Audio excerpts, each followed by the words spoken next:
شكرا لأعضاء لجنة التحكيم. الآن إذا النتيجة حسمت، صار عندنا 50% من تصويت الجمهور، وكملتها أيضا الشق الثاني 50% تصويت أعضاء لجنة التحكيم.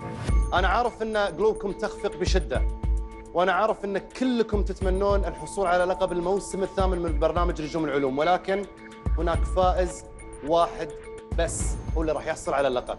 الآن أنا راح أعلن عن النتيجة المتعلقة بتصويت أعضاء لجنة التحكيم، وهذا ما يعني أن هذه هي النتيجة النهائية، لأني أذكر أن في 50% راح تضاف عليها أيضاً لإكمال النتيجة ومعرفة من هو الفائز بالموسم الثامن من برنامج نجوم العلوم. أعضاء لجنة التحكيم قرروا أن يكون صاحب المركز الأول في 50% الأولى فقط سيفاق، أن صاحب المركز الأول حسب تصويت أعضاء لجنة التحكيم.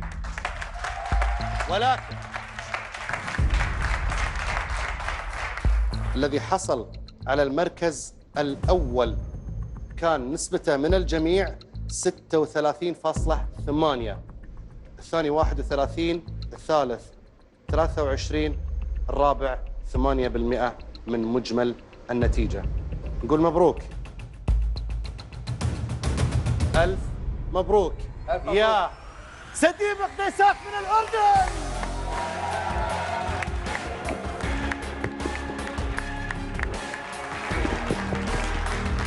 في المركز الثاني عبد الرحيم برويس من الجزائر.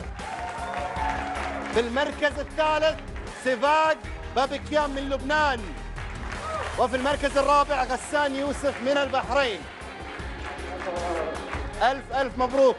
وصلنا إلى نهاية هذه الحلقة ونهاية الموسم الثامن من برنامج نجوم العلوم. نتمنى التوفيق لكل المشتركين. مشاهدينا الكرام، نذكركم بالاشتراك في الموسم التاسع لبرنامج نجوم العلوم عبر starsofscience.com. والآن مثل ما على الحب التقينا على الود دائما نلتقي. تصبحون على ألف خير.